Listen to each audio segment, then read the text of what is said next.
बेटे के कर्मों की सजा मिली मां को। आरोपी बोला समझा लो अपने बेटे को, मां बोली जा यहाँ से। सुरक्षा गार्ड ने मार दी गोली।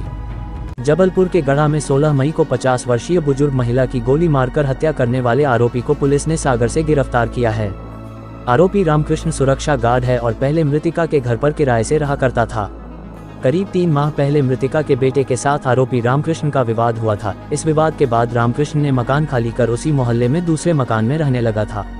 आरोपी रामकृष्ण को शक था कि मृतिका के बेटे अजय चौबे का उसकी पत्नी के साथ संबंध है, जिसकी वजह से उसने मकान खाली कर दूसरी जगह रहने लगा था। गढ़ा पुलिस ने आरोपी रामकृष्ण से घटना में उपयोग की गई 12 बोर की लाइसेंसी बंदूक और मोटरसाइकिल भी जब्त कर ली है।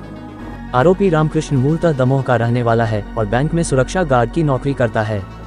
आरोपी ने कुछ माह पहले गढ़ा में रहने वाली सरस्वती बाई के घर पर किराए का मकान लिया था। आरोपी को शक था कि उसकी गैर मौजूदगी में मृतिका सरस्वती चौबे का बेटा अजय चौबे उसके घर आता है। रामकृष्ण ने 1-2 बार अजय चौबे को अपनी पत्नी से बात करते भी देख लिया था, जिसके कारण दोनों का विवाद भी हुआ था। उस समय भी मृतिका सरस्वती बाई ने बीच बचाव कर दोनों को समझाया था।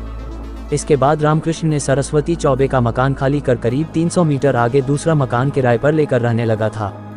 बताया जा रहा है कि दूसरे मकान में रहने के बाद भी अजय चौबे उसके घर आया करता था। हत्या की घटना को अंजाम देने से पहले आरोपी ने अपनी पत्नी को उसके मायके छोड़ आया था। 16 मई की रात रामकृष्ण ड्यूटी से छूटने के बाद सीधे सरस्वती चौबे के घर पहुंचा। उस समय उसकी लाइसेंसी बंदूक उसके पास में थी। रामकृष्ण ने सरस्वती से कहा कि आप अपने बेटे अजय को समझा लो, वह मेरे ना रहने पर घर आकर पत्नी को परेशान करता है। मैंने आपका मकान खाली कर दिया है, अब मेरा आपसे कोई लेना देना नहीं है।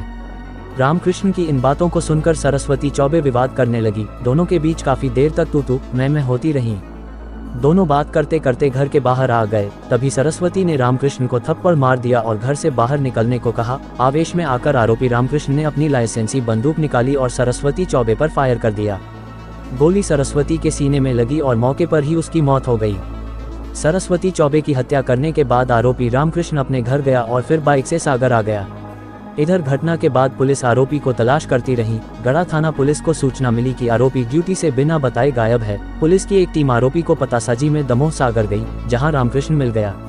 पुलिस आज सुबह आरोपी को गिरफ्तार कर जबलपुर लेकर पहुंची है। पुलिस ने आरोपी की लाइसेंसी बंदूक और मोटरसाइकिल जब्त कर ली है। सरस्वती चौबे हत्याकांड को लेकर एएसपी संजय अग्रवाल का कहना है, आरोपी को शक था कि मृतिका के बेटे के साथ उसकी पत्नी के बीच संबंध थे और यही वजह हत्या का कारण बना है। फिलहाल पुलिस ने आरोपी को गिरफ्तार कर लिया है।